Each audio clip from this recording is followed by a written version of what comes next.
Good evening, babes. Welcome to Conversations with Pimo, who is live.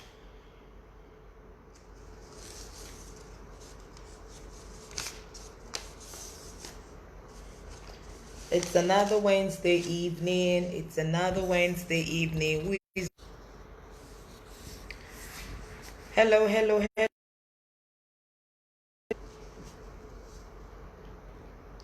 Toluwalope, you're welcome. Hello, people. You're welcome. Go call your friends, tag your friends, tell them it's Conversations with Pimo. Yes. I'm excited. Who is excited with me? Oh yeah, hurry up. Tag your friends. Toluwalope, what's number 2? What is number 2? What are you counting that is number 2? Hello, people. How's your day been? My day went well. Yeah, my week has been good. Thank God. Thank God. I started my day early, and it's been good. So I'm excited. Another Wednesday is here. It's like the days just run so quickly. Like, when did we do the last one that we were talking about mommy calm down? And we had that powerful conversation with those 2 amazing speakers that I brought on board. I think I like this idea of bringing speakers on board, as in like, you people comment, right? It's a lovely one, so that it's not just my voice you're hearing. I know my voice is sweet, but it's just good to hear somebody else's voice sometimes. Good evening, Lillian. How are you? Where are you greeting me from? Are you in Australia, Canada, UK, Dubai, or you're in Akure, Kaduna, Ilesha, Lagos? Where are you greeting me from? Hello, people. This is Pimo, and this is Conversations with Pimo. It's really been such an interesting journey together since we started roughly about over a month ago. And it's really been amazing. I've really enjoyed myself. I don't know about you, but it would be nice to hear your feedback. It's been nice to hear your feedbacks. How has it been? Conversations with Pimo. How has it been? I know that a number of people Bia Roshogbo, all right. I'm greeting you also. Is that my sister Abisola Ogumoyero? Nice to have you, sis. It's been a long while. I know social media doesn't make you look that way, but it has been a long while. Hey, Akute, all the way from Akute. I said I want to read your feedbacks. I want to read. Tell me, how has it been? Conversations with Pimo. Have you learned? Have you unlearned? Have you, all the way from Port Harcourt, Ify? Nice to have you. Good evening, Adunki. Nice to have you on board. Yes. Tag your friends. Tell them it's time. Conversations with Pimo. Yes, it's so nice to read from you. Thank you, sis, for joining in. It's so nice to read from you. Facebook, doesn't make us know that we've not seen each other in years. But because, we see ourselves on Facebook, pictures, we know everybody's doing well and doing fine. Thank you. All right, people. Let's get down to business. Oh yeah, now. Tag your friends. How has Conversations with Pimo been for you? Has it been impactful? Is there still a topic we've not discussed that is burning in your heart? You're like, Pimo, you're not discussing this topic. Please don't bring relationship and marriage topic, because they will now say that is all that we know how to talk about. No, I'm only joking. But it will be nice to hear. Hi, Josephine from Port Harcourt. Oh, thank you. Oh, all the way from Texas, USA. Praise. Thank you Fun and educative. Thank you, thank you, thank you. Folake is listening. Oh yeah, comment now. Don't just listen. Comment, comment, comment. Let me hear our feedbacks. You guys love the twist, bringing someone on board. We're going to be doing that because I'm not a professional in all fields. I don't know it all, honestly. I'm just your girl, just doing the Lord's bidding, and just trying to make it happen. So the areas I don't have professionalism in, I will bring people. Thank you, praise. Thank you for that. Amen. Amen. I say a big amen. Adunki says, I personally have learned a whole lot about life issues generally. I tell you. Oh, always looking forward to Wednesday evening. Thank you. Oh yeah, go and call all your team members. Go and call all your team members. Thank you, Adunki. You rock too. Thank you so much. Oh yeah, Z Zonal coordinators, go and share it on our leadership group. Go and share it on your WhatsApp group. Tell people Conversations with Pimo is happening now from Bonny Island, River State. Wow. Thank you for joining. Thank you for coming on board. We have a juicy topic today, and we have a professional. I mean, professional in all ramifications. So we're not just going to be talking, discussing about women's rights emotionally. We're going to be looking at it legally as well, because it's important that we know these things. God bless you too, Folake. Thank you so much. Thank you so much. All right, people, the numbers are going up. Let's keep tagging our friends. Let's call them out. Let's send them reminders on WhatsApp. It's Conversations with Pimo, and it's about to go down. It's about to go down. Thank you, Adunki. Thank you, sis. Thank you. I'm still reading comments. So how has Conversations with Pimo been for you?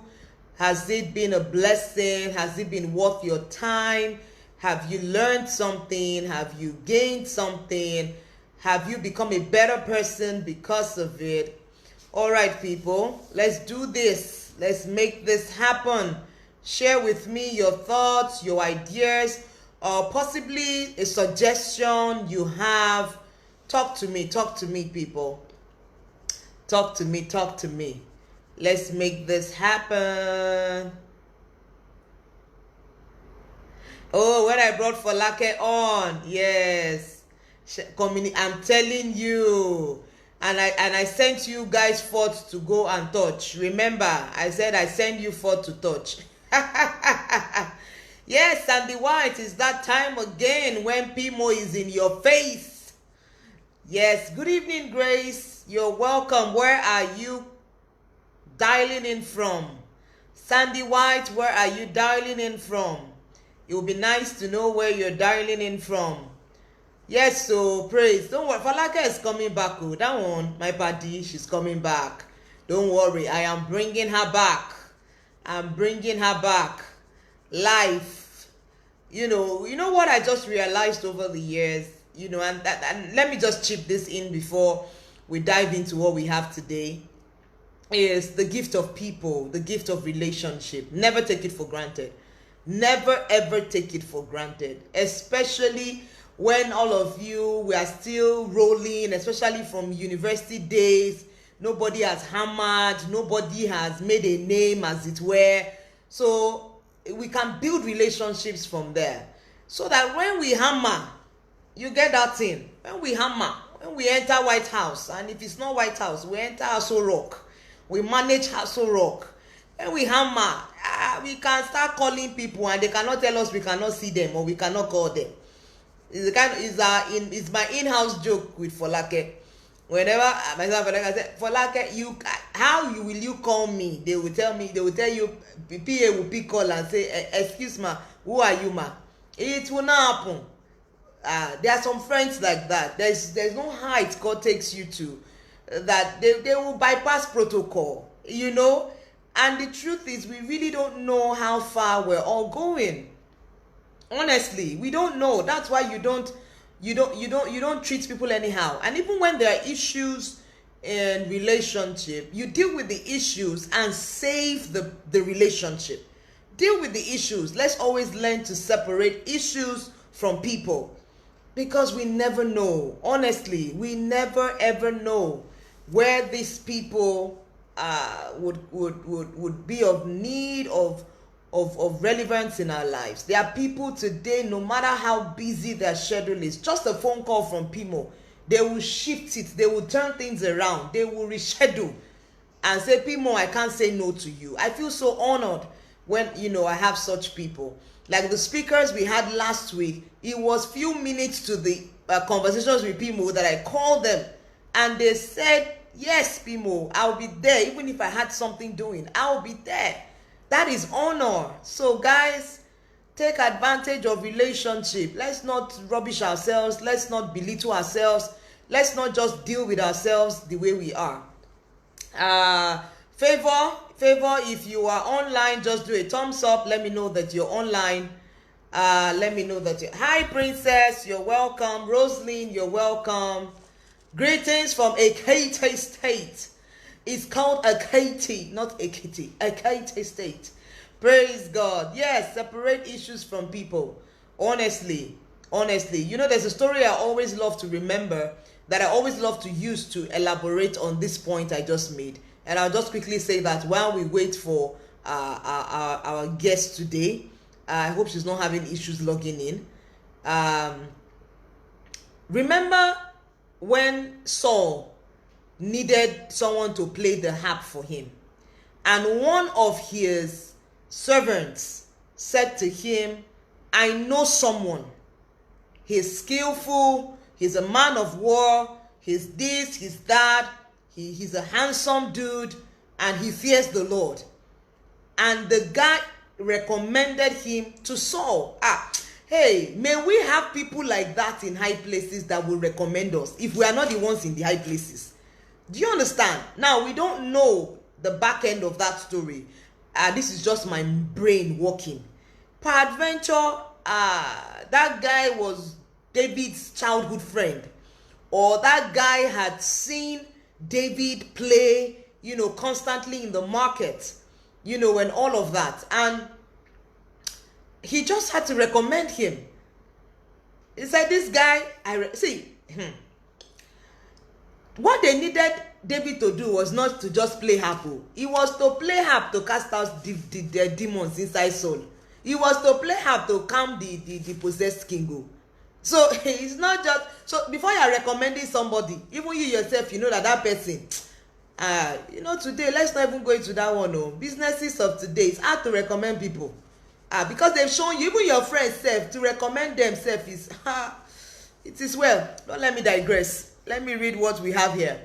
Value relationship. You never know when it's going to be of need. Exactly, for Folake. You said... Adunki said she has not fully recovered from her mind-blowing and last transformation. Based Folake, is this... Oh, yes, she is. Your woman crush anytime. Yes. Let me farms. I've known her longer than you, Adunki. So let me farms. Allow me to farms. We go way back. I'm sure she's watching this video. She'll just be laughing. We go way back. Good evening, Edak. All the way from the United Kingdom. Nice to have you. Thank you, Adunki. Thank you. Good evening, Edelpo. I hope I pronounced your name well and I didn't murder it. Forgive me, please. Good evening. You're welcome. Favor is in the building. You're welcome, Favor. Nice to have you in the building. So today, ladies, we're going to be talking about... What do you guys think? I think I should be a radio presenter. My voice is just sweet for it. Hey, bam. All you radio station owners. The owners, sorry. Pick me, come and give me job. I would just be laughing. But my voice is sweet now. Let me be a radio presenter or a TV host. So that I can be bringing laughter into your lives. Amen. So, back to today's talk. I play too much. Oh no, I play too much. I need to be serious. Maureen, put on your serious face now. And let's get down to business. We're about to discuss some legal issues here. I know lawyers, they don't joke, they don't smile. You know, they are always with that, they are white and black. Always looking very serious. Like the rest of you that went to school, you didn't go to school to go and read. How many of you know them in school? Back in UI then, they always look like the serious ones next to medical students. They look like the serious ones, white and black, boring life. Favor, sorry, please. I'm not trying to yab you. It is well. So I was saying that today we're going to be talking about women's rights. Women's rights. If you have your girlfriend beside you, slap her a high five and say women's rights, particularly in Nigeria. And we're going to be talking about, is it progressing or is static? Are we making progress? Are we advancing? Are things changing? You know, and we have someone in the house joining me today who is a lawyer. She's a lawyer. Hi, people. She's a lawyer. She's a child and female rights advocate. She's a lawyer. She's a child and female rights advocate. So no better person to help us, to guide us. So you guys have all your questions. So I believe most of those watching me are Nigerians. So let's ask all our questions. Let's be armed with the right knowledge. Let's arm ourselves with the right knowledge so that they are not tossing us to and fro. Some of you listening to me, your future is in politics. Your future is to support your husband going to politics. So you need to understand and you need to know, what is going on. So yeah, let me quickly read what people have read. Said, good evening, Yakubu. I believe Oluwaseun, you're welcome. Oh, she misses me. I miss you too. Mwah. I throw kisses at you. God bless you too, Kemi. Kindness. I love your name, Kindness. Oh, I hope you're kind. Eda, yes, so no, like my voice is sweet, but hey, maybe that is what I used to catch Pastor Dele's heart. My voice is sweet. I have a way of keeping oh, Jesus, my head is swelling. It is swelling right now, Yes, so your GC is on point and she's coming up right about now. Women's rights in Nigeria, is it static exactly or is it getting worse? I'm telling you, the Lord will help us in Jesus' name. Yes, so my sister Shokpe, women's rights. So I'm going to be bringing up Favor. Okay, so Favor, I need you to change your setting. I don't know, there's no option to add you. So you need to check that I can see you. Please check, Favor. There's no option to add you, or you send a request yourself. I'm telling you, Kemi Kindness, if you don't take things by force, you will just be there. It's so sad. I was reading something earlier on today, and it says that the combination of the federal government and the tripartite system of civil, customary, and religious laws makes it difficult to harmonize legislation and remove discrimination measures across Nigeria. Did you guys know that there's a particular bill that was passed to the Senate with respect to prohibition of violence, the gender prohibition of violence against women, and it was turned down in the Senate? Can you just imagine?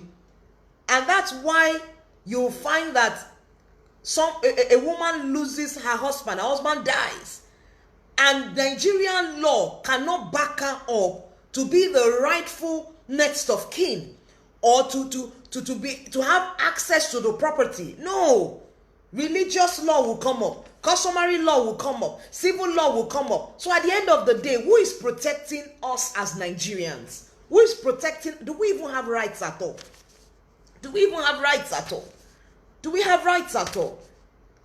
Favor, are you on board now? I'm doing your work. I'm not a lawyer.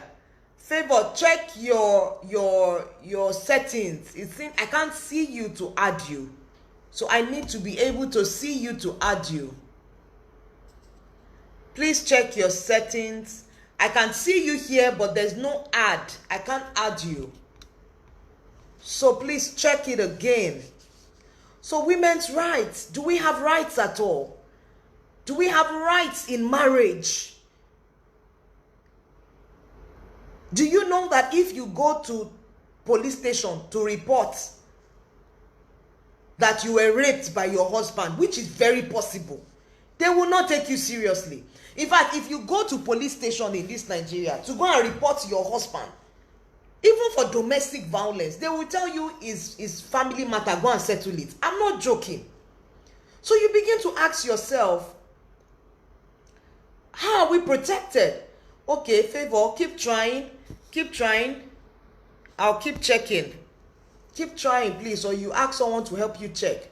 I think it's your setting. I can't see you to bring you on board. So yeah, hey, Kemi Shogunle is watching. Hi, my sis, you're welcome. Nice to have you on board. So is it safe to say that, the Nigerian constitution does not protect women's rights? Because do we even have rights? I really want Favor to come on board, to come and shed light on this thing. Do we have right at all? Okay, now I can see you. Awesome. All right, I'm adding. Please accept, and let's dig in. Let's dig because I have plenty questions. You have to answer them. All right. Favor is on board. Good evening, ma'am. Good evening, Favor. How are you? Yes, I can. Very well, thank you. I'm trying to change devices because it looks like one of my devices has that issue. So let me, okay, you can see me. I can see you. Can you hear me? I can see your pretty face and your red lipstick. Can you hear me?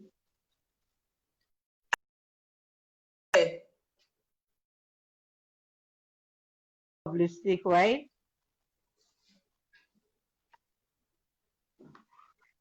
Can you see me and can you hear me? God. Can you hear me, ma'am? Hello? I can hear you, Favor. The network is freezing though. Okay. Yeah, and I'm using the supposedly I don't want to call names, but well, let's see. The signal is strong enough from here. I can hear you. Okay, I can hear you. I can hear you better now. Okay, awesome. So you're welcome, Favor, our very own senator of the Republic of BR, of the Federal Republic of Babes Divine. Our very own child and female advocates, right? Child and female rights advocates. You're welcome, Favor. Thank you so much for joining me today. Thank you, ma'am.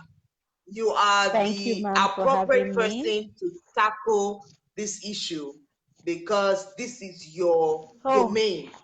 So you are going to be doing most of the talk because I'm not a professional. Me, I'm just not happy. Me, I'm happy with our constitution, with Nigeria, and with the way women matters are being. Before you came on board, I asked a question. I said, can we safely say that the Nigerian constitution does not protect women's rights? Do we even have women's rights in Nigeria?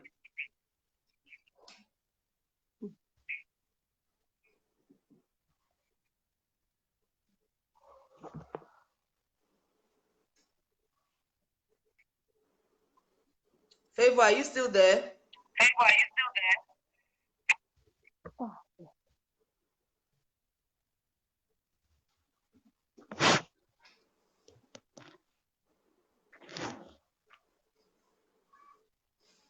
Hello? Can you hear me, ma'am? I can hear you now, but I can't see you.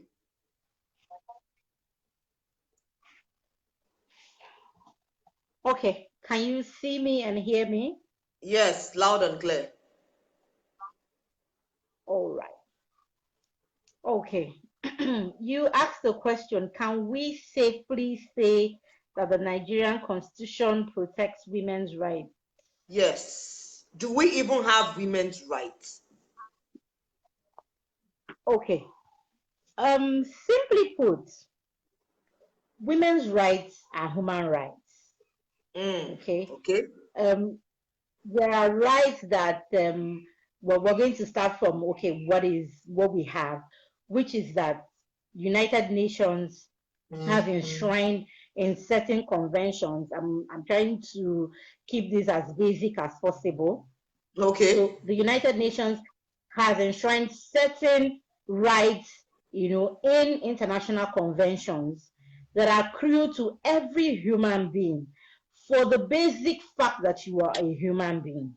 Right. So your rights, first of all, starts from the fact that you're human.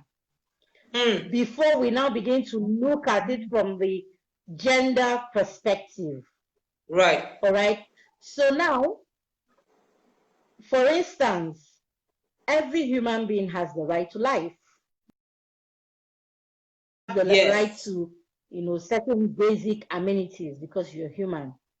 But then we now begin to branch off a bit to what relates to specific groups of persons, which is rights that have been engendered by the fact that they are unique, or culture has assigned certain roles to them, certain expectations. So now, and then I don't like to talk about women's rights without first of all recognizing that a female child today will become a woman tomorrow. Yeah, that's and right. That's why, in my opinion, there's no talking about women's rights without talking about children, specifically female children's rights. All right. So yes, we do have rights that accrue to us first as human beings, as females, of course, who now grow to become women. That's right. Now, in specific reference to whether in our constitution we have rights that protect women, there's no easy way to answer this question, honestly. Wow. For us, particularly in the legal profession, you don't always have black and white situations. You have shades of gray. In the Constitution, we do have laid down, in fact, right now on my Facebook wall, I've been running a series on constitutional rights. Provisions of the Constitution that protect your right as a Nigerian citizen. And of course, as an offshoot of being a Nigerian citizen, some of those rights naturally accrue to women. But then the question will be, to what extent do those rights actually protect women, given the unique or peculiarities that we face in the society? That's where the challenge is. And then even for when there are actually laid down laws or rights, so to speak, how enforceable have those rights been? That's it. So the issue of women's rights is a whole lot. There's so much to talk about. When you talk about women's rights, you're talking about right to life. You're talking about right, to freedom from discrimination, right? Freedom from violence. Right, gender equality.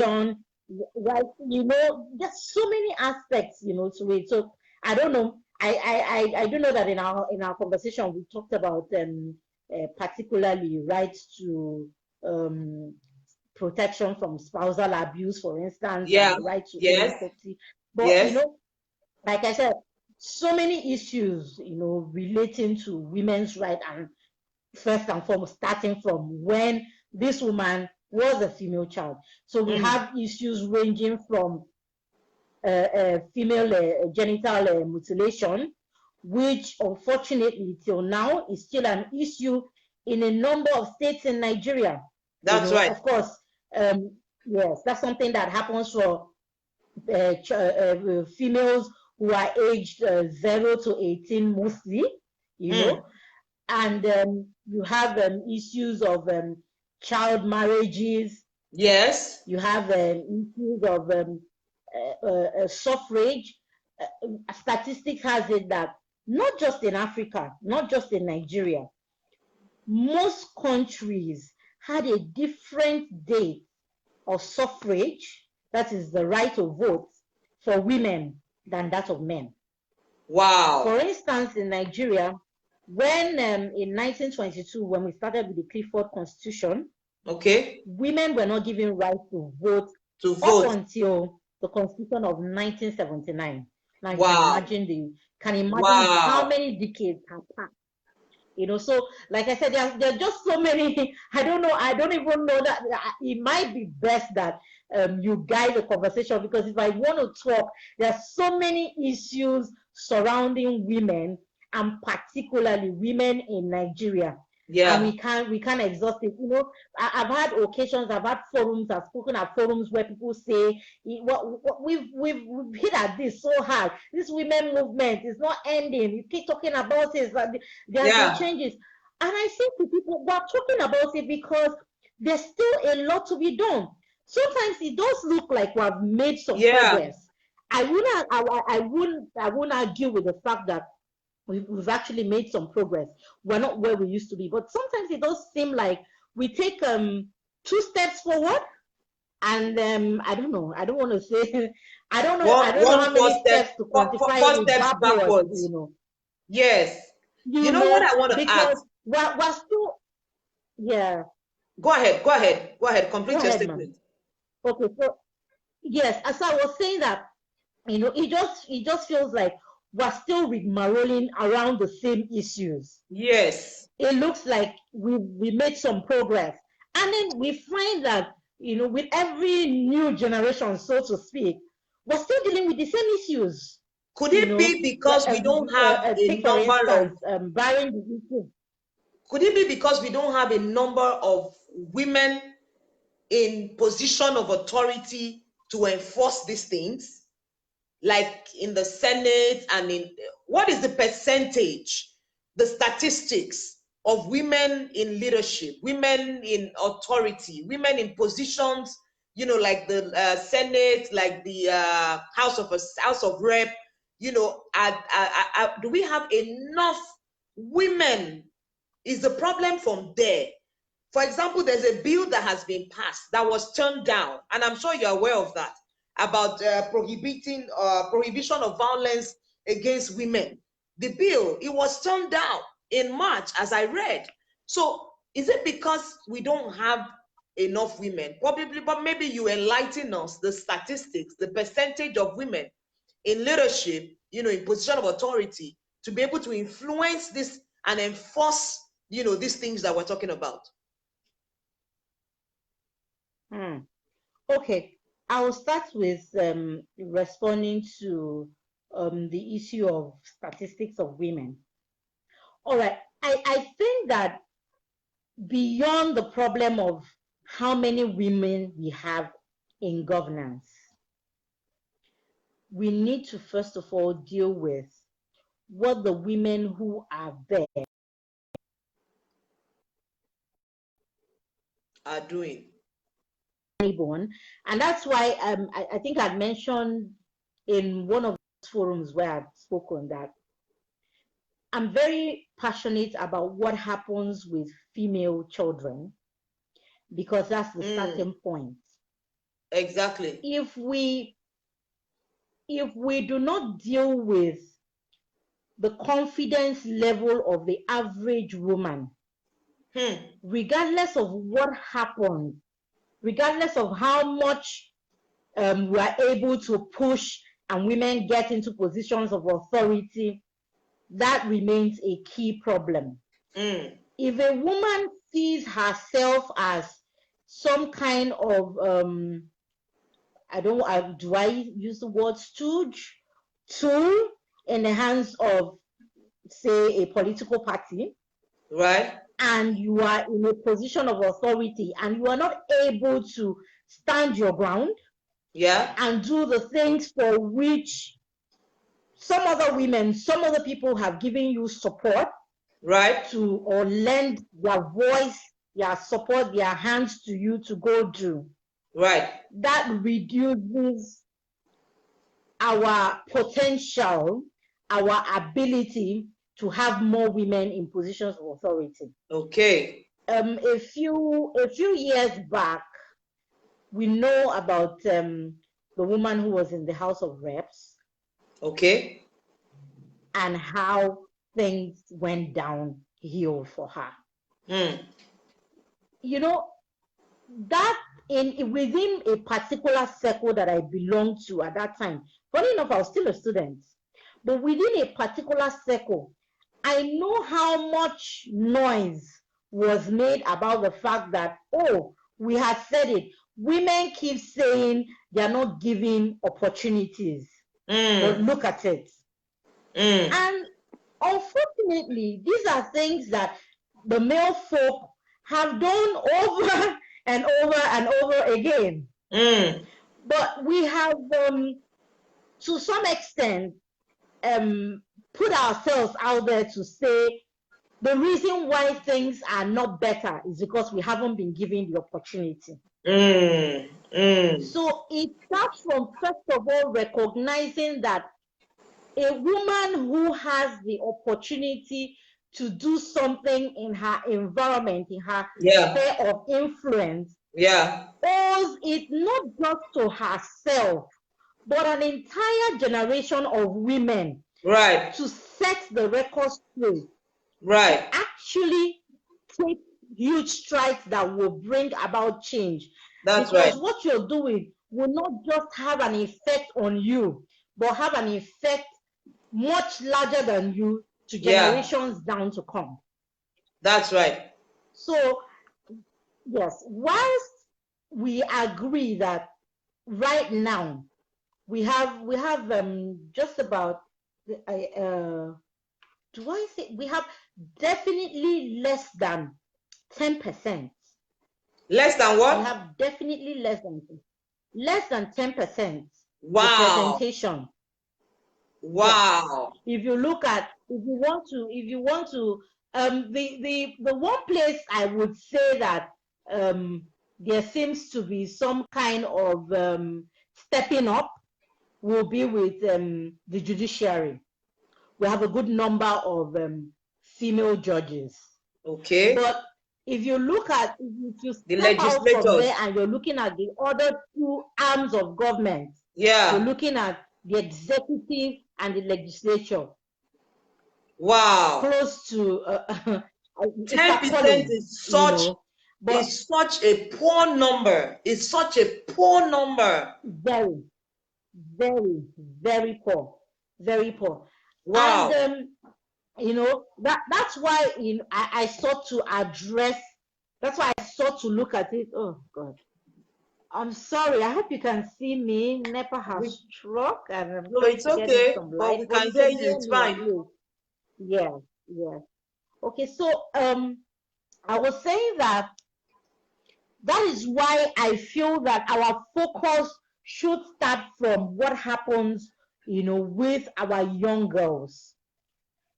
Okay. Because when a person understands why you have been sent, why you have the opportunities that you have, it's easier for you to set out early enough to do the very best that you can with the opportunity that you have. Right. That way you justify the confidence that has been reposed in you and make it easier for that course, to be charted over and over again for other people, given our peculiar gender issues. Right. So that's why I'm not so fixated on, on the statistics as much as I am with what goes on with those who have had the opportunity. Okay, and, but my question is, it's amazing that. Sorry, my question is. It's amazing that. Okay. If you're saying that, our focus should be on the young girls, if the older women who are meant to instill this confidence and instill, create this awareness for these younger girls, don't even know what is expected and what they should have and what they should know. They don't have anything to pass on to these young girls. Only a handful and a few. I'm not saying that we shouldn't focus on the younger girls, but I feel like if we, the older girls, the older women, are not even aware or even know what we have access to, what we are entitled to, what we have across to these younger girls.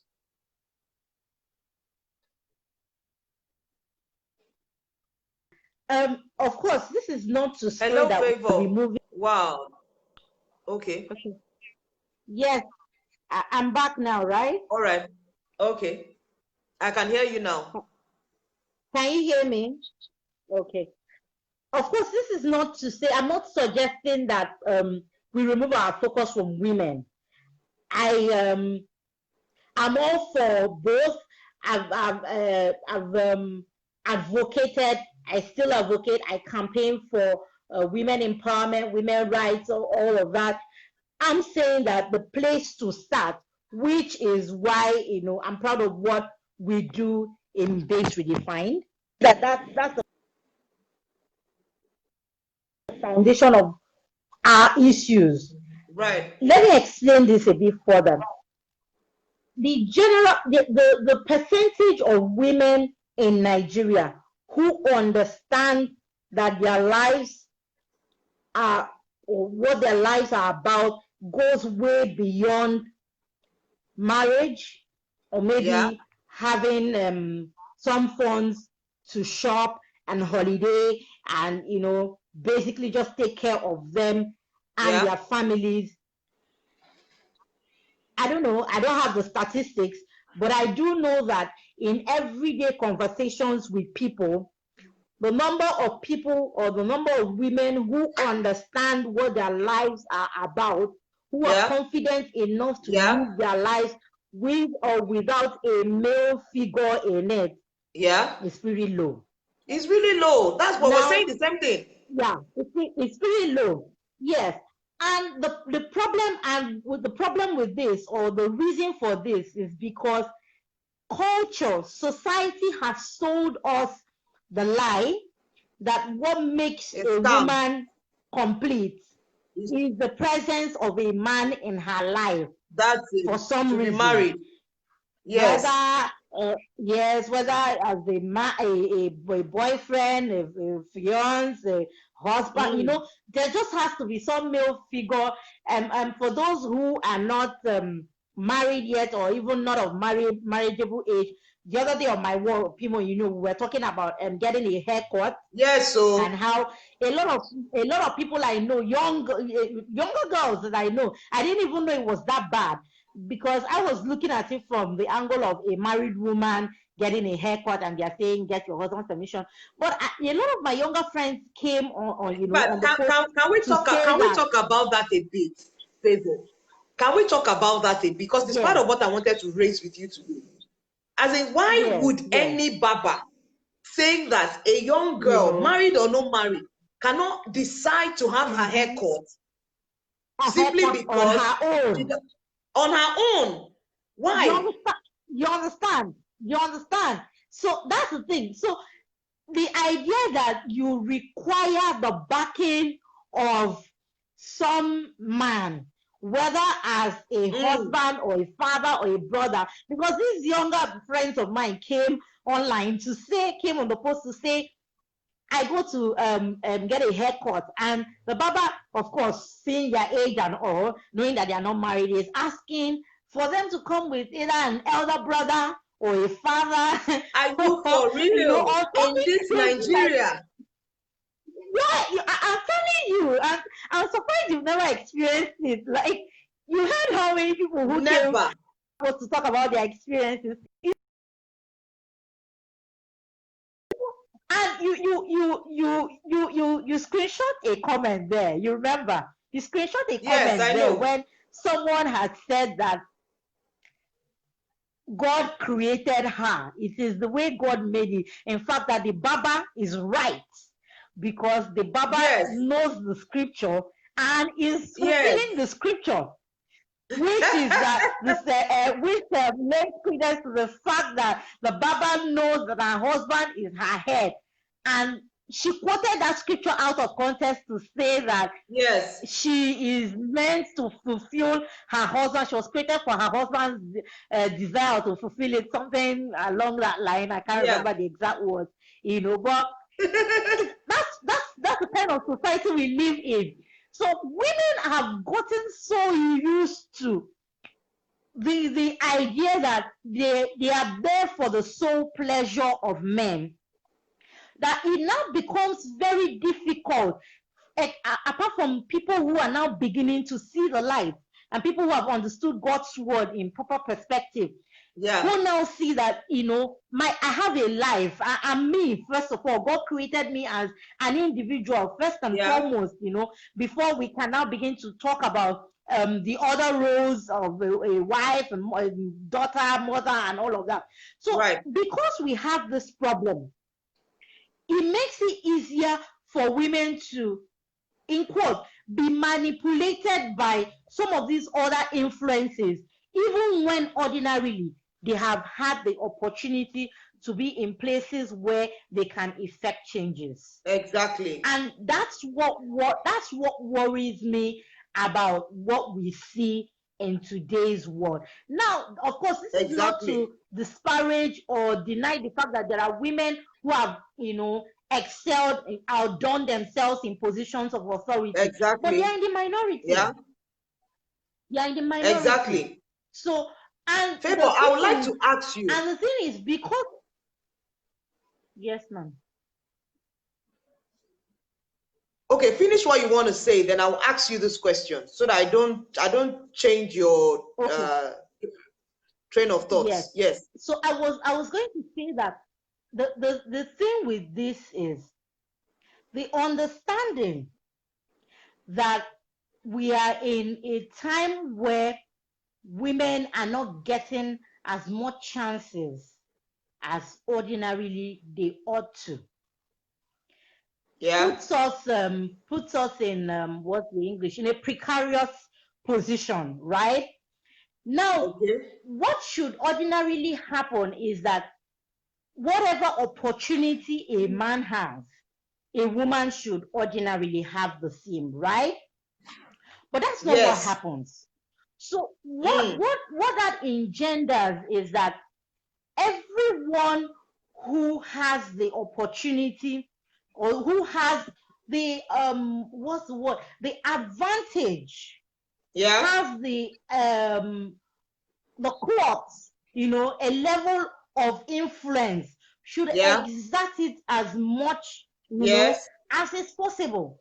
I saw this meme on social media a few weeks back, where I don't know how true that is, where they listed a number of countries that had dealt reasonably well with the coronavirus. Right. And according to the meme, those countries are countries that have female presidents. It was I don't know if you saw it. It wasn't. No, I didn't see it. It wasn't. Okay. Germany was on that list. What other country? This other country? A good number of countries, anyways, that have female presidents. And when it came in circulation, a number of forums where I saw that going around, of course, men attacked it. But the funny thing is, some men acknowledge the fact that when women who have the proper qualification, the right mindset, are given positions of authority, they have high tendency of doing so well with it. Exactly. When, of course, but unfortunately, we are not even given that opportunity. Yes. The thing is now that we're now, it's like we have a culturally set position. Yeah. I mean, I'm sorry, but our Oga at the top had told us, that his madam, belongs in the other room, The other room. So, yes. So, that in itself, it tells you, it just runs through. Exactly. Favor, I would like to ask you. So we've said a lot about religion and culture. It seems like Nigeria, particularly, of course, Africa, but Nigeria, because we're talking about Nigeria, is very culturally oriented.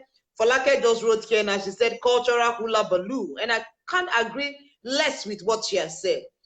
But especially when it comes to the issue of marriage, are we trying to say that our legal system cannot in any way override certain cultural practices? Is that what we're saying? Where it, in the sense that it demoralizes the rights of the women, or even the rights of being a human, like you rightly said, what we have in the Constitution is human rights, which also encapsulates the women's rights. So my own question, because when we talk about this issue of go and cut your hair, and one baba is telling you, go and bring your elder brother, go and get written permission, signed document from your husband before I can cut your hair. And like I said earlier on before you came on board, a woman is having domestic issues at home. She goes to the police station and they tell her, go and settle it, it's a family matter. At what point, in Nigeria, I know in other countries, it's not so. In other developed countries, some developed countries, they've been able to win that war against that cultural belief and religious belief. So my question is that, what role does the government now play in stepping down all these cultural malpractices? I said also, for example, a woman loses her husband, and even legally, she cannot, at this point we are in Nigeria, naturally just be stated there that she can take over the properties. No, there will be cultural biases and cultural hindrances and traditional beliefs that will stand up and say certain things cannot be done. So my question is, legally, can't we legally, step down certain cultural practices that influences women negatively? All right, ma'am. A couple of ways to deal with this. First of all, I always say that we could, like I mentioned earlier, we can't stop talking about this. That's the first way to go. The strides, the progress that have been recorded so far came about because people agitated.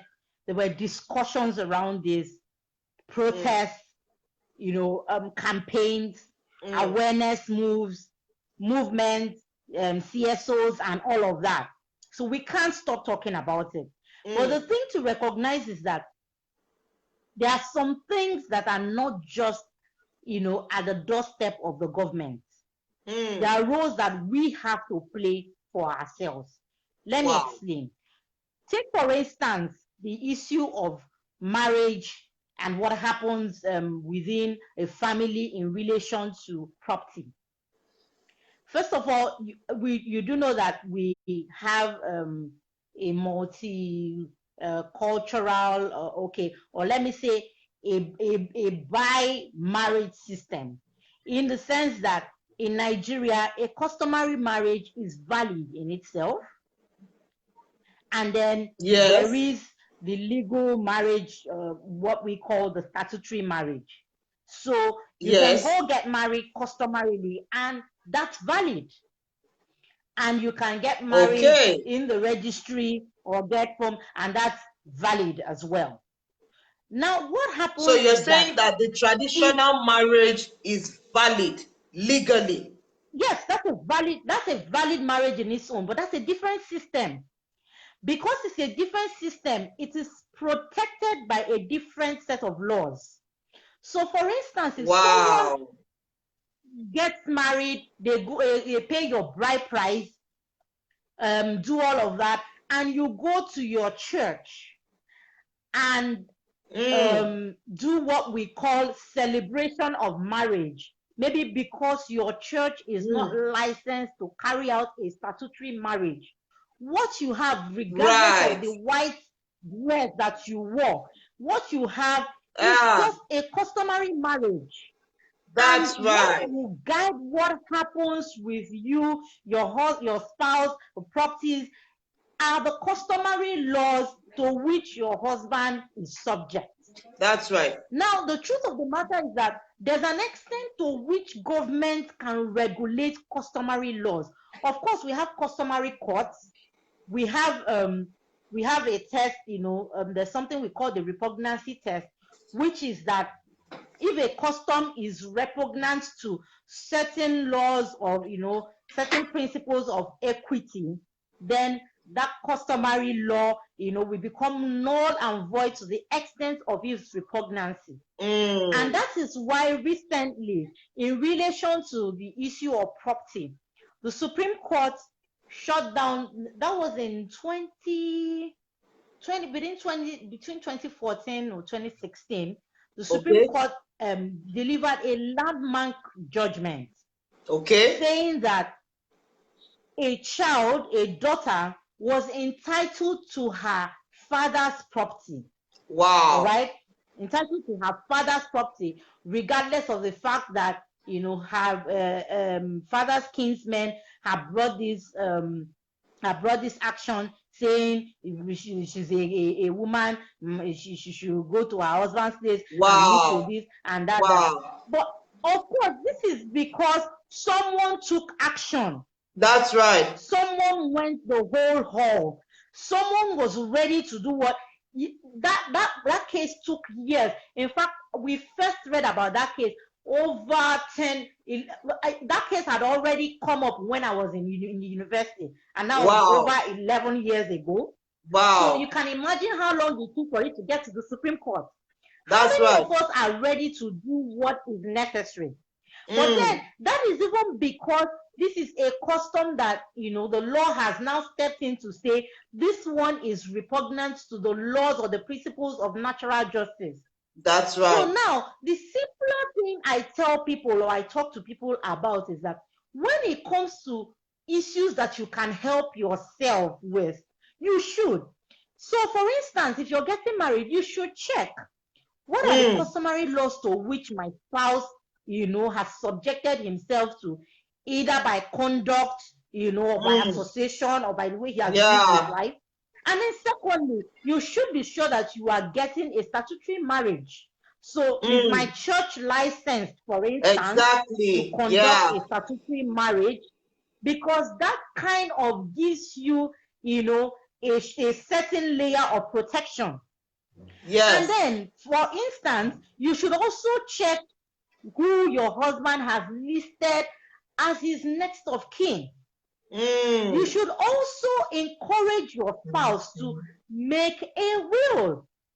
In fact, that's one of the next things I'm going to talk about on my my platform, as I've been talking about, right? Because one of the provisions of the Constitution is that every Nigerian is entitled to own property anywhere, as long as it's not subject to government acquisition and all of that. Now, the thing is that when you talk to people about what they can do to safeguard their property that they have and ensure that it is going to those that they actually care about, Nigerians just naturally have a phobia for making wills. It just looks to someone when you say make a will that you are wishing them dead.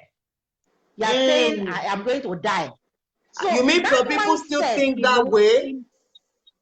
Oh yes, a lot of people think that way.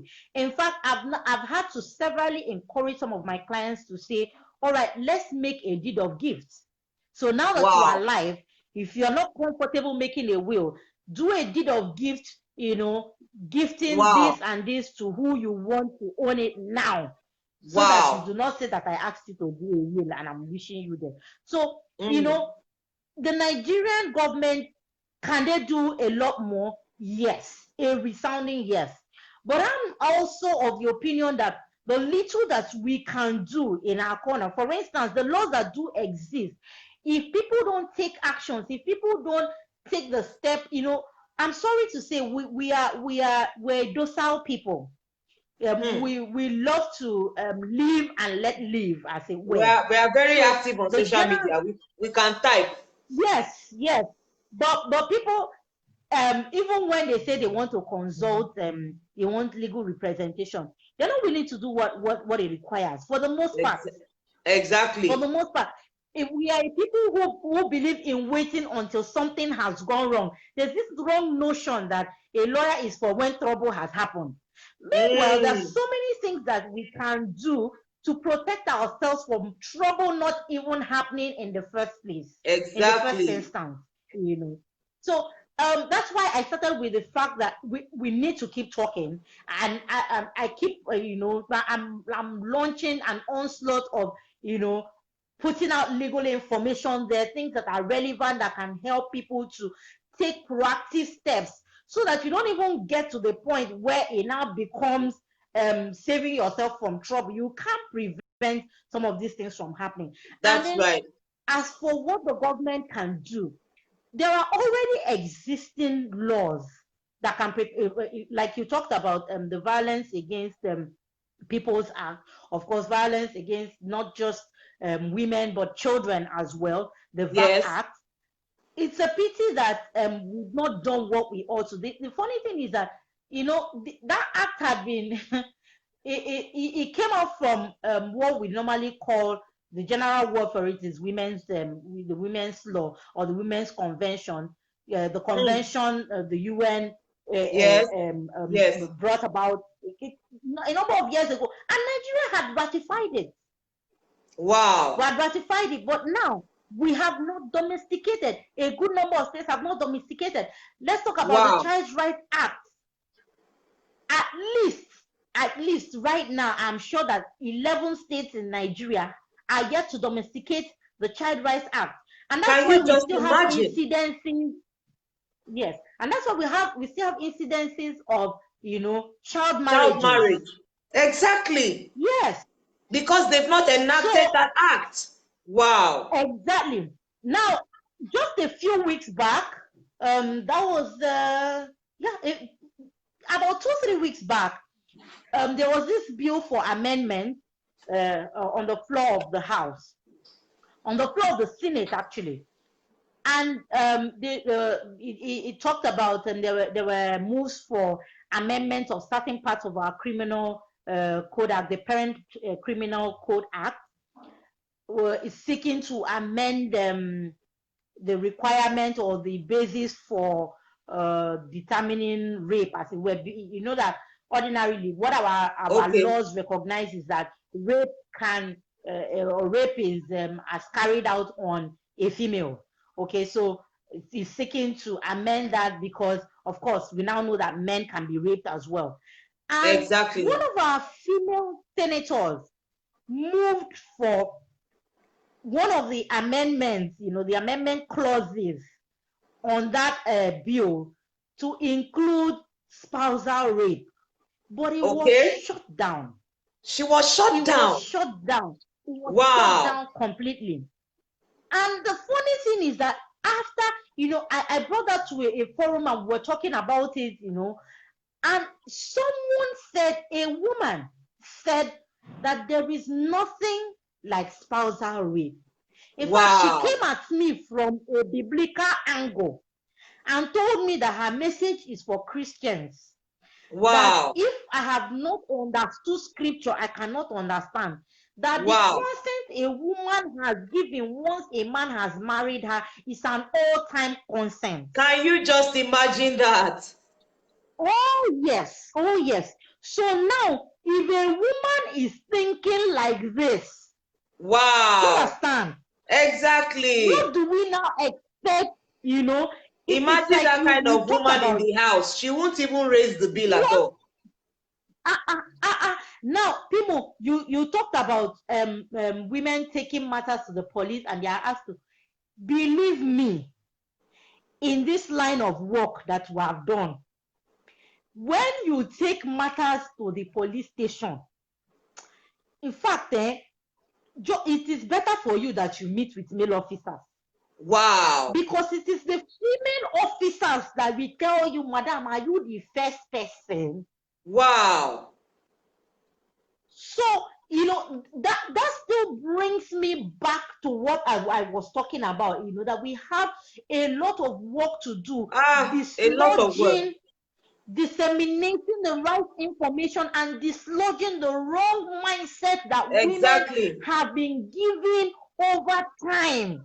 Exactly. Because if we don't do that, we're not going to be able to make headway. Exactly. If we can't even carry our own course and you know, push it and move it, when a lot of women don't even believe that there's anything wrong in what is being meted out to them, how can change happen? Yes.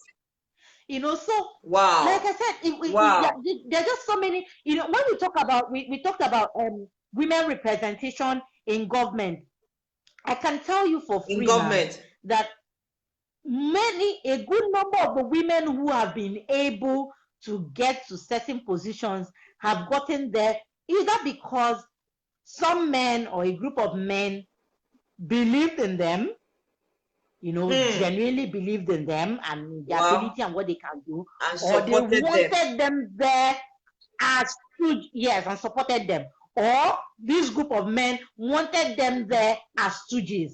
Wow. A good number of those women did not get the required support from the women folk. Wow. Wow. That's the truth. Sad as it may be, that's the truth. This is so sad. A woman will see a woman vying for a position and say, what you want from? You know, go sit down for house, cook for your husband. So your it's a cycle. You take care of them. It's a cycle. So you understand? Yeah, you want to show yourself. Do you get? Because she's her mindset has been so diminished that she doesn't see why you want to push further. And she kind of feels threatened by the fact that you want to push further. So she would rather not lend you her support. Yeah. So we like you said, it's a vicious circle. And one that can only be broken down by the walls of real information, proper education, as it were, you know, in our forums. And that's why, like I say, I do not joke with the work that we do in BRO. Yeah, because I see that mindsets need to be broken down. Mindsets need to be broken down. Right information. Women need to understand the power that we have. The change that we require. The change that we require must come from inwards. It must come from us. We need to be the ones to champion our cause. Wow. Like I mentioned earlier, can the government do more? Yes. Yes. But even we that they want to help, are we ready to be helped? So far, you understand? The changes that we have seen so far came at the behest or from the sacrifices of those who understood or championed these causes. And we don't have more people lending support to the cause from within us, you know, and actually walking the talk. There's only so much, because as it is, we're dealing with a government that, you know, is stuck with so many other issues. We're not really their problem, really. You understand? Yeah. I mean, the government just took another loan a few weeks ago. So with all of that loan and pressure mounting from the international community and all, you think that the first thing on their minds is how to empower women some more? No. We have to demand for these things. And the way that we demand for it is by showing that, you know, you actually do know what to do with these opportunities when they are given to you. Exactly. So it's just a vicious cycle, you know, and it's so sad because it now seems like the statement, women wounding women, you know, it's just what we are faced with, you know, again. And it's so sad. You know, John Eze said something here when you were talking about encouraging men to have their will and women to have their will. You know, she wrote, she said, just ATM pin. My husband said I intend for him to die. You know, by the time I think the summary of what you're saying, Favor, is that there needs to be more awareness. Female groups like Babes Redefined, we need to champion this cause. And it shouldn't be only when there is a problem. The other day, when there was a rape case, everybody went on social media, rape is bad, rape is this, no, it means no. The other day when the other guy, you know, killed the lady and killed himself, domestic violence is bad, say no to this, women kinikon, women that one. And after a while, the whole thing dies down. And it seems like we are back to square one. So you ask yourself, you know, and you know, like what you said, a female raised the bill at the House that they should include spousal rape. And another female outside is saying there's nothing so-called. And the person's belief stems from religion, stems from Christianity, from the Bible, which is so imbalanced and not so true. It's so imbalanced. You know, so, you know, I understand that the women rights issue is so broad and there are just so many things. And in summary, the truth is that the Nigerian constitution hasn't really, you know, supported women. Like you rightly said, there are other things, agenda on their mind. Imagine the child rights bill that is being pushed, that is not being accepted by 11 states. What is going to be their reasons for that? That you think a 12-year-old is okay to be married to? For what reason and to what end? But like you rightly said, where are the people talking about these things? Where are the people? Are we arming ourselves with the right knowledge and the right information that we need? You know, you just said something now, very brilliant. Here we are now, we're having this conversation, and a number of people are not even online to partake in this kind of conversation. You were saying something about, you know, about customary marriage and talking about, you know, the other marriage, the one that happens in church. And some people just say, oh, I want to marry my church, I want to marry my church. And you don't bother to ask, does your church have the legal rights to join you? Because when the gay now happens, many people don't know. I'm telling you, when the gay now happens, they will not say, ah, but I married in church, but I shekiniko, and they will tell you that no, I'm telling you, the only marriage recognized here is the one you did traditional wedding. And so the laws guiding that particular marriage is what is, so if in that law, when God forbid your husband dies, that means that the next thing is that, and in that law, they say that they will wash his body and give the person the water to drink. You can't say no because you have been bound to that law by marriage. And so it's just a vicious cycle and just a whole lot that we still need to learn. So bottom line, women, we need to create this awareness. We need to seek to know. And in response to this also, we need to begin to arm the generation, the younger generation coming behind us, our children, our female children, our male children. We really need to equip these ones, educate them, and get them informed about their rights, about certain things that shouldn't be and should be. Honestly, it is just so sad. It's so sad. I know we've spent more than an hour, but Favor, I would like you to give your closing remark. We will most likely have to have this conversation again because, like I said, we can't exhaust the things that we need to talk about women's rights. That's just the truth. There are so many dimensions to it. But I would like you to just share with us in about a minute or two your closing remark with respect to this topic that we're discussing today. Okay, so in tying it together, ma'am, thank you so much again. You know, thank you, Favor. I know you had a meeting today, the opportunity, but you pushed it aside, and I really appreciate that. I said, I remember you told me you had a meeting, but you pushed it aside to accommodate this. So I say thank you. It's fine. It's always, you know, every time I have the opportunity to talk about women and women's rights, I'm just so happy about it because I believe that even if it's one person who finds, you know, light, who sees differently, that's one step ahead, you know, for us because, you know, like we've agreed, it's a circle. So one person gets to see the light and Right. light the candle for another person, Right. like that we make progress.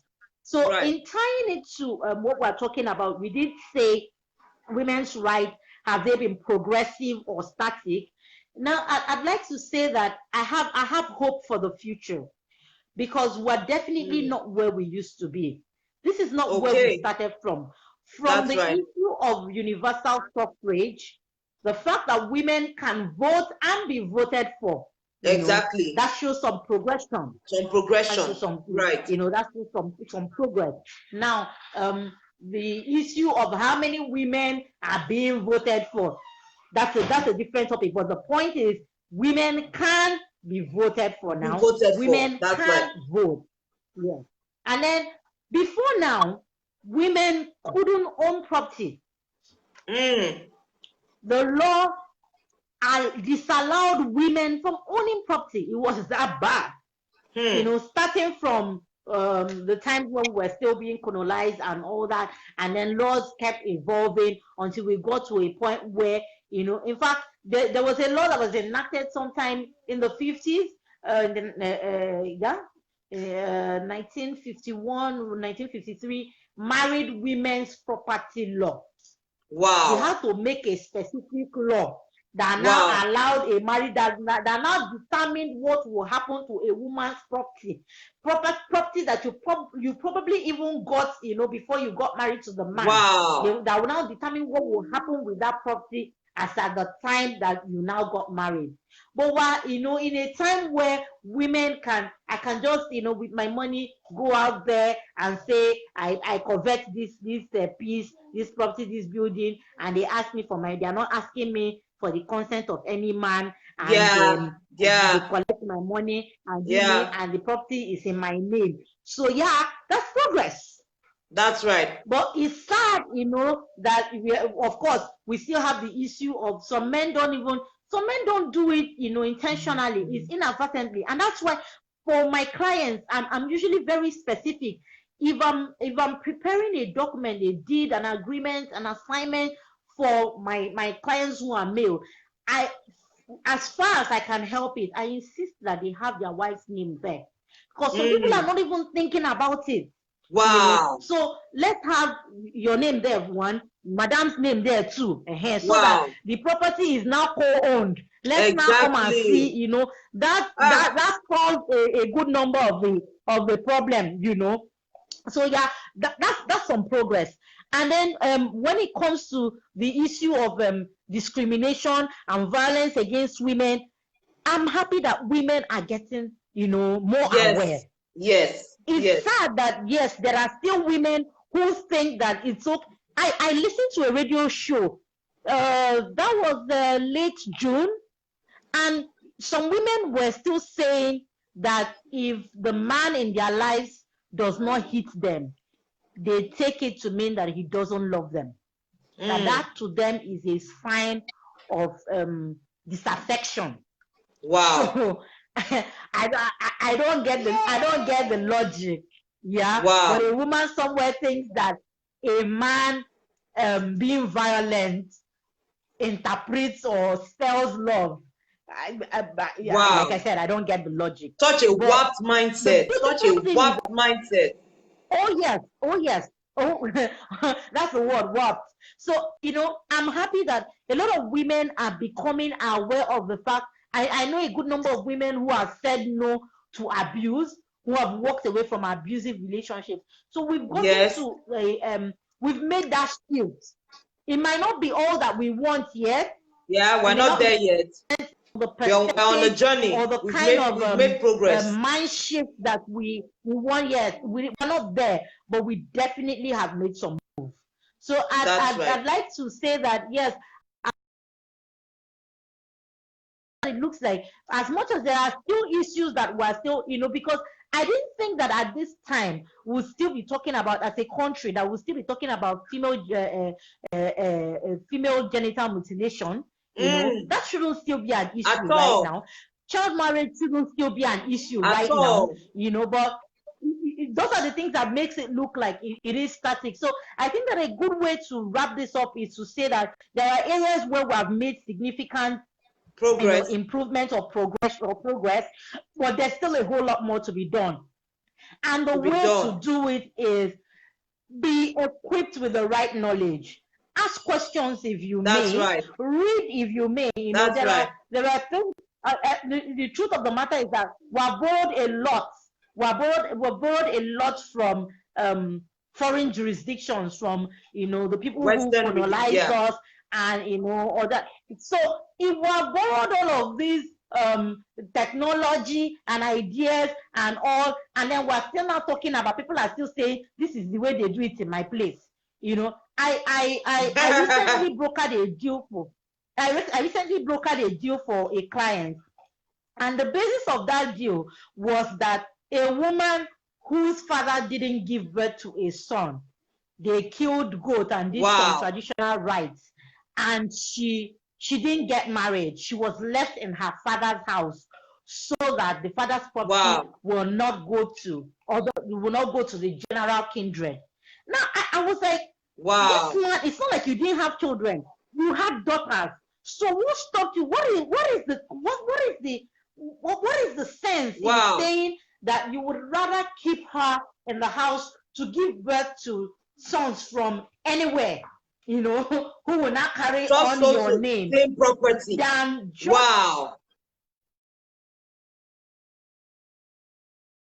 daughters who are your offspring as well. So if we're borrowing all of this, people are when I talk to some people in communities, people are saying this is the way our forefathers have done it, and they cut people's hair. This is the way to show your money or your husband.